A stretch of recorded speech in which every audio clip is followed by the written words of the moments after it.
Ada tak kasut special untuk orang kencing manis? Ada. Saya juga membuat kasut yang telah dipatenkan bersama dengan Universiti Kebangsaan Malaysia, iaitu kasut yang membantu mengelakkan pesakit yang mengalami luka di dalam luka di bahagian kaki sebabkan kencing manis.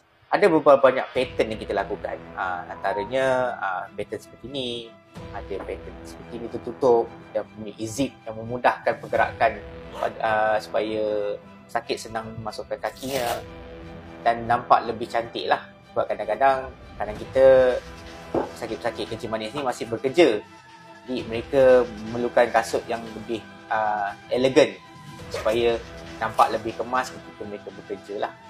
Dan kasut-kasut ini semua di customize untuk setiap pesakit, iaitu setiap pesakit yang mempunyai masalah berlainan, kita akan ikut kedudukan kaki tersebut dan mengukur mengikut kesesuaian pada pesakit yang mana ada luka ataupun yang untuk mengelakkan luka ataupun luka dah baik dan untuk mengelakkan luka yang baru daripada berlaku.